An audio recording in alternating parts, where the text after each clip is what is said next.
All right, this is part 5 of the relationship of walls to furnishings, and my name is Steve Adamco. I am the owner and founder of Spectrum Interiors, based in Portage/Kalamazoo, Michigan. So we're going to pick up here on floor colors and designs, and take it from there on out to, in a sense, the end of this series. If we want to gain harmony in a room as a whole and center attention on a climax consisting of a single display of bright color or a concentrated group of color in furnishings and whatnot, then strongly contrasting color and design in rugs is not going to be the way to go. It's best to have floor colors and design subdued and quietly harmonious with the room as a whole. The floor is the foundation. It should be darker in tone than the walls and should not be so strong in color or design as to compete with the climax point of the room. Self-tones and related colors low in contrast of value, hue, and intensity are more doable. When complementary colors appear, they must be much more great or subdued.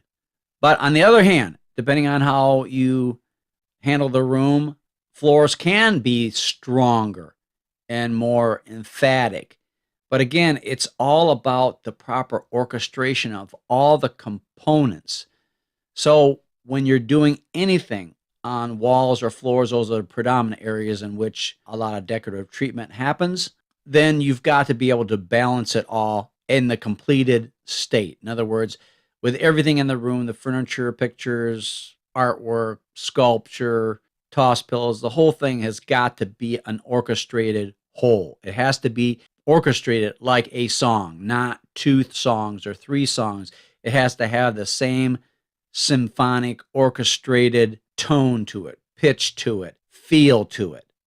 Okay? So that's one of the main things that's important, is this orchestration of everything. It's more difficult when you're trying to explain all this because you have to deal with it in parts and pieces instead of a holistic kind of situation. But a lot of times it's much easier done in person in one of my seminars or workshops where we can actually see it and be more hands-on with this. Very important aspect of having the walls relate well to the furnishings, having it be a proper backdrop for the furnishings, having it be a proper backdrop to the people that are going to be inhabiting the space. So it's very, very important. It's kind of like, in a sense, like a stage set. Okay. Think of it that way. It would be probably more helpful for you to grasp the whole aspect of this. Okay. So we're going to talk a little bit about pictures, frames, mats.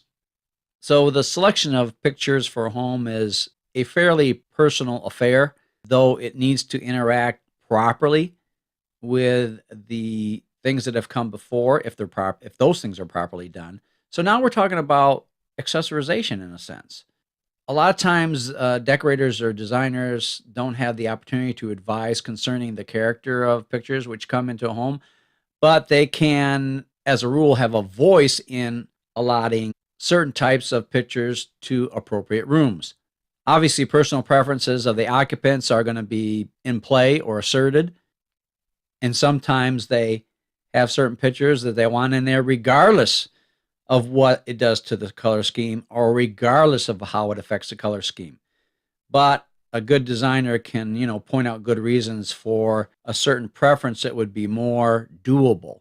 And in some cases, if somebody really has an art collection or a piece of art that they really want to focus on, or maybe it's one that they spend a lot of money on, then that color scheme might be developed around that as to picking the appropriate color as a backdrop for that, or reframing or rematting that piece, or whatever needs to be done to adjust it to bring it in tune or in harmony with everything else.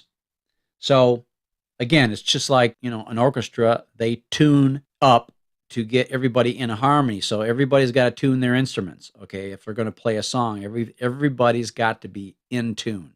So it's no different than that. Matter of fact, I like using musical analogies because it's so appropriate to what we're trying to do here, because we're not only looking at things from a visual point of view, not only from an intellectual point of view, but an emotional and spiritual point of view as well. So pictures which are very colorful, displaying pure, intense colors in large areas should be used only as a climax or central point of interest in a color scheme. So again, we're referring to not necessarily the much used phraseology of focal point, because that sounds very fixed.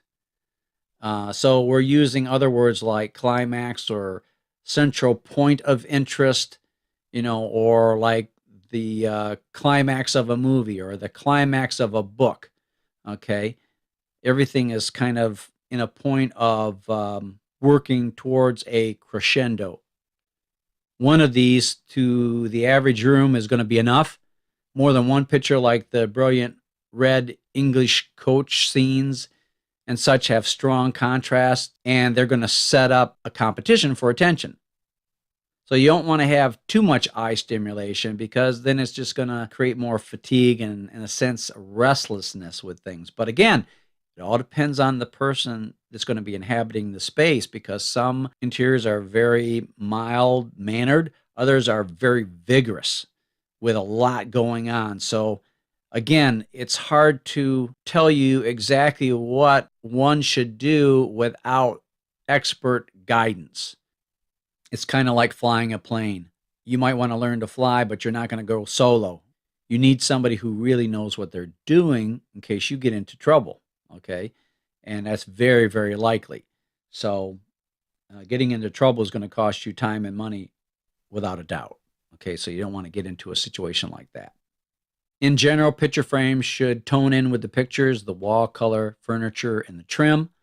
Well-framed pictures, as a rule, have frames which, in a sense, repeat the key color of the picture in self tints or shades, sometimes a grade or related color or a much grade complementary color is used on the picture frame. Mattes can be helpful in some cases and sometimes not very helpful. Sometimes white and very light colored mattes give the effect of a hole in the wall. In other words, they themselves, the matte, in a sense, clamors for attention.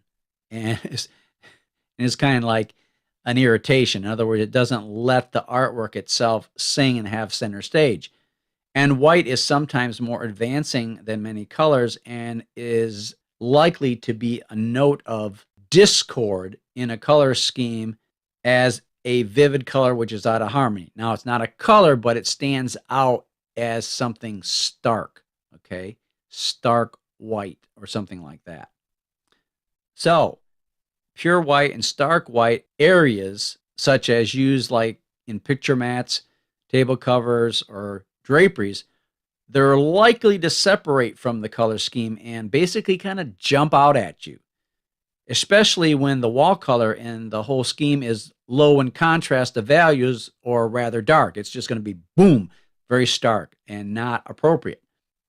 And also, a white area or something that's stark in a room is usually the first element noticed on entering, and it competes for attention in a way that you don't want it to compete for attention. It steals away the attention that should be going to the things that are really important in a room. I know sometimes it's difficult to understand, but you have to see it in context. And remember, as always, there's a lot of things, a lot of elements that are incorporated into an interior design and or a color scheme. They're all interrelated, like the human body is all tied together. If mats are used, they should be subdued by coloring to harmonize in low value with the frames and pictures. Self-tones repeating the frame colors are usually the safest to use. Sometimes a mat may be covered with a fabric of just the right related color or grade complementary color. But you've got to exercise extreme care so that you don't make the mat more prominent and advancing than the picture itself. You never want the mat to override, become more prominent, or advance more than the picture itself. So this is an area where a lot of times people will go to a frame shop and they'll look at different frames and mats and whatnot and make the picture and the mat and the frame look great, But then when it's brought back to its place on the wall or in its environmental context, let's say it's over a particular desk or some credenza or whatever, then it doesn't relate to everything else as well. It looked great in the store, but not in your home. But what's the purpose of it? It's to come back and be in its proper place with a proper level of attention and a proper harmonization with your environment. Again, it's back to music again. You've got to be in harmony. You've got to be in tune.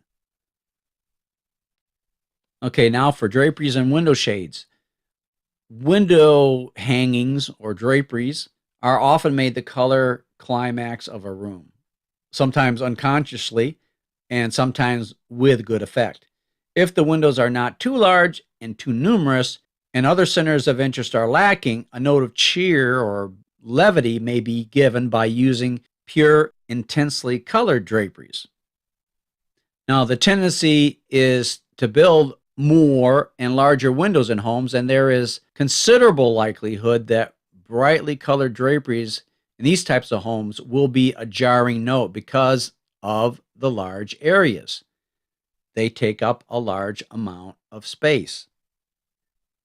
In those cases where large areas of draperies are needed, the color should be maybe more grayed and subdued in character and of plain colors rather than strong figures and patterns of design.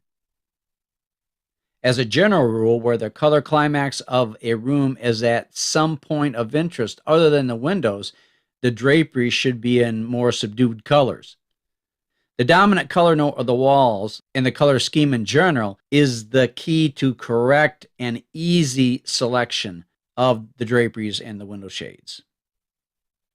When wallpaper is used, the draperies may repeat one of the color notes of the paper, matching it in self-tint or shade, and in the case of draperies of silk or other fabrics with a sheen, the dominant hue of the wall color is also repeated in the draperies.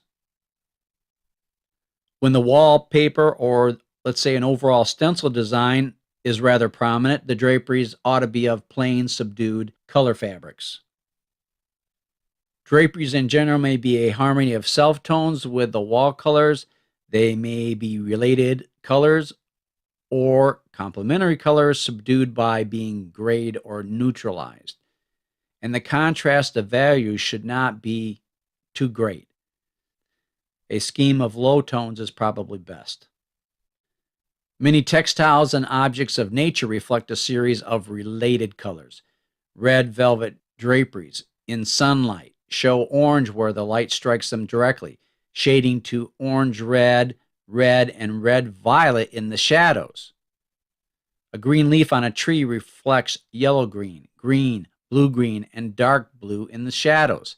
Such surfaces displaying a play of light and shadow make very charming drapery treatments. So it's just like shimmer, or somebody wears a dress with a fabric that just shimmers. And so when the draperies move in the breeze, they have this shimmer and play of light and shadow, which can be absolutely fantastic.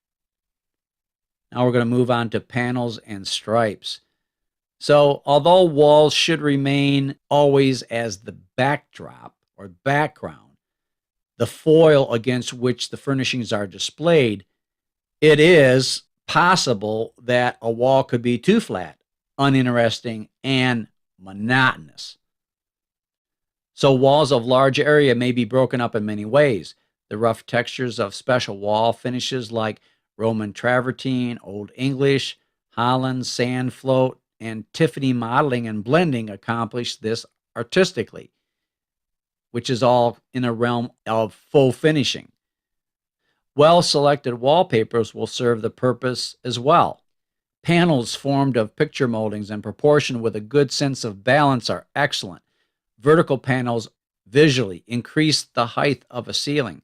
Horizontal panels lower a ceiling, the apparent look of a ceiling, or visually lowering a ceiling. Vertical stripes in wallpaper are applied by stencils or the vertical textures of rough special wall finishes also give an apparent increase in height. All over patterns of wallpaper break up an uninteresting wall, and the all over diaper stencil patterns, so much used in England, give a very interesting note of design and self tones or related colors. Strong contrasts of values, of color hues, and of intensity of colors must be avoided in these all over patterns. So a diaper pattern is like an all over pattern. It's like a motif that's repeated, repeated, repeated, repeated. A flat, uninteresting wall may also be relieved by slight changes architecturally. The addition of vertical pilasters or columns against the walls, reaching about 2/3 or 3/4 of the way up to the ceiling. These may be built in pairs or singly on all walls of the room, being careful to balance them. With a projecting cap at the top or cornice of moldings, a finish is gained and an opportunity is offered for a decorative effect by placing something on the top, something artistic on the top, like a vase or sculpture, kind of like in the Roman days and whatnot. Now, these vertical pilasters or columns can also go right up to the ceiling as well for a very fine effect.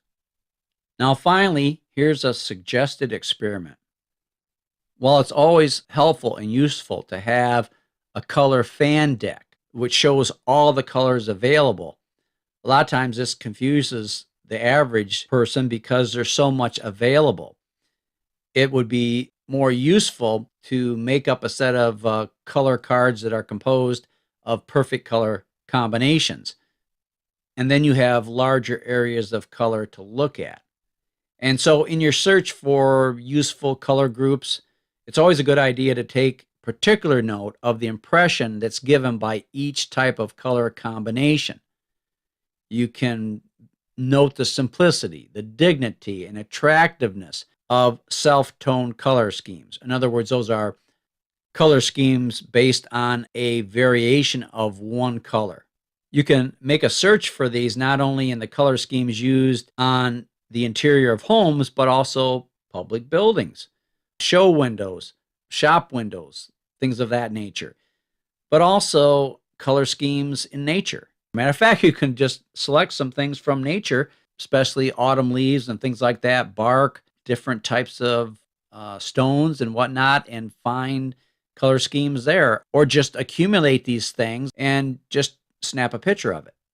And then you've got not only the colors and the textures there, but you can put together very nice color schemes that way, and then allocate those colors to different things in the interior that would give a sense of maybe someplace you've been. So you can look for inspiration in paintings, in art museums, and definitely in nature. In nature, there are just a myriad of illustrations of color harmony. They're limitless. So hopefully this will have opened your eyes to the possibilities and giving you a foundation by which to go forward with.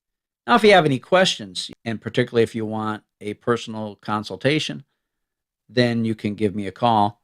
My number is 866-239-6520. That is a toll-free number, and that comes directly to me.